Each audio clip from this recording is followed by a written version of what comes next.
Hello guys, welcome to my channel Bong footballer. আজকে আমরা সবাই মিলে রেডি হয়ে বেরিয়ে পড়লাম কামাখ্যা মন্দিরে যাওয়া বলে। আর গাইজ, তোমরা ভাবছো যে আমি বাড়িতে ছিলাম, হঠাৎ করে কামাখ্যা মন্দিরে কোথা দিয়ে চলে গেলাম। তো গাইজ, এই ভিডিওটা হচ্ছে অনেক দিন আগেকার ভিডিও, যখন আমরা আসামে খেলতে এসেছিলাম তখনকার ভিডিও। আমি এতদিন এডিট করিনি, এখন ভাবলাম না, এডিট করে ছাড়াই যাক, না হলে আর কোনো দিন ছাড়া হবে না। তো সেই কারণে এখন এডিট করে ছাড়ছি। তো গাইজ, এই যে দেখো কামাখ্যা মন্দিরে ঢোকার যে গেট, আমরা ভেবেছিলাম যে চলেই এসছি, ভাবতে পারিনি যে এত কাছে হবে। তারপরে দেখলাম না গাইজ, আরও দূরে। এটা তো সবে একটা জাস্ট থাকে যে এটা কামাখ্যা মন্দিরে ঢোকার যে রাস্তা, ওইটাই। আর এরপরে আমরা পাহাড় দিয়ে ঘুরে ঘুরে পাহাড়ের রাস্তায় উঠছি। আগে কোনো দিন এরকম পাহাড়ের রাস্তায় দেখিনি, শুনেছিলাম যে ঘুরে ঘুরে পাহাড়ের রাস্তায় ওঠে, কিন্তু এই ফার্স্ট টাইম উঠছি এত ওপরে।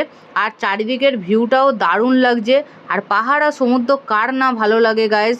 আমাদের সকালে প্র্যাকটিস ছিল, প্র্যাকটিস করে তারপরে বিকেলে সারাক্ষণ রুমে থাকতে হবে, ওই কারণে স্যার ঘুরতে নিয়ে যাচ্ছেন আমাদেরকে। আর ঘুরতে যাওয়ার নাম শুনলে কে না যেতে চায়, তাই আমরাও বেরিয়ে পড়লাম সবাই মিলে। আর পাহাড়ের উপরে উঠতে হবে, আরও বেশি মজা। কিন্তু একদিকে গাইজ, এই যে বাসটা ঘুরে ঘুরে উঠছে, অবস্থা সবার খারাপ হয়ে যাচ্ছে, পুরো মাথা যেন ঘুরে যাচ্ছিল।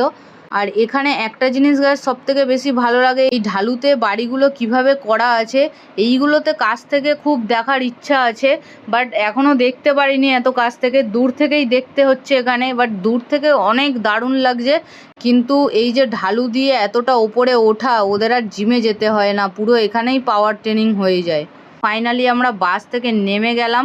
এখানে নামিয়ে দিল বাস, কারণ এর আগে যাবে না, এর আগে বড় গাড়ি যাওয়া বারণ। তো সেই কারণে এখানে নেমে যেতে হলো। এবার যাব আমরা হাঁটতে হাঁটতে আগের দিকে। তো গাইজ, দেখি এখান থেকে আবার কতটা হাঁটতে হয়। চলো আমরা হাঁটতে থাকি, আর তোমরাও ভিডিওটা কন্টিনিউ দেখতে থাকো। আর গাইজ, যারা যারা আমার চ্যানেলটাকে সাবস্ক্রাইব করোনি, তাড়াতাড়ি সাবস্ক্রাইব করে দাও গাইজ, আরও এরকম নতুন নতুন ব্লগ দেখার জন্য। আর গাইজ, এদিকে দেখো আসামের যে কারুকার্যগুলো আছে, হাতের কাজগুলো আছে, এদিকে শাড়ি আছে, এগুলো সব দারুণ লাগছিল। তো তাই আমরা সব কিছু দেখতে দেখতে হাঁটতে হাঁটতে ওপর দিকে যাচ্ছি সবাই মিলে। অনেকটা তো উঠেছি, বাট এখনও অনেকটা বাকি আছে। আর গাইজ, এদিকে সবার অবস্থা দেখো, পুরো খারাপ হয়ে গেছে সবার অবস্থা, কারণ ঢালু দিয়ে এতটা উপরে উঠতে হচ্ছে হেঁটে হেঁটে। তো আমরা এদিকে পুজো দেবো বলে ডালা নিয়ে নিলাম। তো এখান থেকে আবার সিঁড়ি দিয়ে অনেকটা উঠতে হচ্ছে, জানি না আরও কতটা যেতে হবে। মনে হচ্ছে কাছে চলে এসেছি, কিন্তু যতই কাছে আসছি মনে হচ্ছে যেন কাছে আর আসছে না। আর গাইজ, তোমরা যারা কামাখ্যা মন্দিরে গেছো তারা কমেন্ট বক্সে অবশ্যই জানিও। আর এই যে ফাইনালি একটা গেট দিয়ে ঢুকে পড়লাম মন্দিরের দিকে।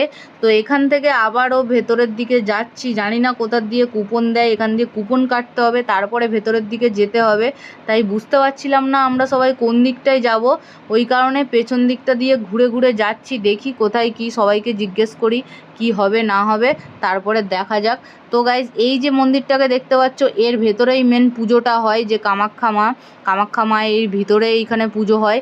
এই যে গাইজ, ভেতর দিকে লাইন দেখো কতটা লাইন। আর এই যে বাইরে থেকে যে লাইনটা দেখতে পাচ্ছ, এইখান থেকে লাইনটা ঘুরে ঘুরেই ওখানে এসেছে। আর তারপরে গাইজ, এদিকে আমরা কুপন পাইনি, একটা ম্যাম টাকা দিয়ে কোনো রকম নিল রিকোয়েস্ট করে। তো তারপরে ম্যামের কাছে আমরা সবাই প্রসাদ দিয়ে দিলাম, যাতে ম্যাম পুজোটা দিয়ে দিতে পারে। বাট আমাদের সবার মনটা খারাপ হয়ে গেল, কারণ আমরা এত দূরে এলাম অথচ পুজো দিতে পারছি না। আর কখনো আসার ভাগ্য হবে কি না জানি না, কিন্তু এত দূর এসে পুজো না দিয়ে ফিরে যেতে হবে, এটাই ভেবে সবার মন খারাপ হচ্ছে। তাই আমরা মন খারাপ করে সবাই মিলে যে যার মতো দাঁড়িয়েছিলাম। আর বাকিরা কোথায় ছিল কে জানে, কোন দিকে যে যার মতো ঘুরে বেড়াচ্ছে। আর এদিকে গাইজ, মূর্তিগুলো দেখো কাঁচের মধ্যে আছে, গাছে রিফ্লেক্ট হচ্ছে বলে ভালো করে দেখা যাচ্ছে না।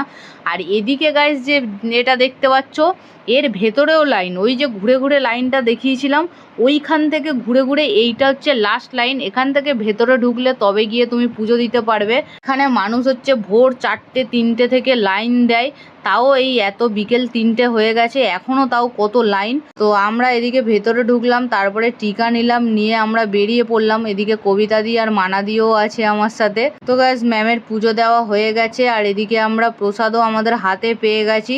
তো এবারে যাব বাসে করে আমাদের রুমের দিকে। তো গাইস, চলো বাই, দেখা হবে পরের ব্লগে।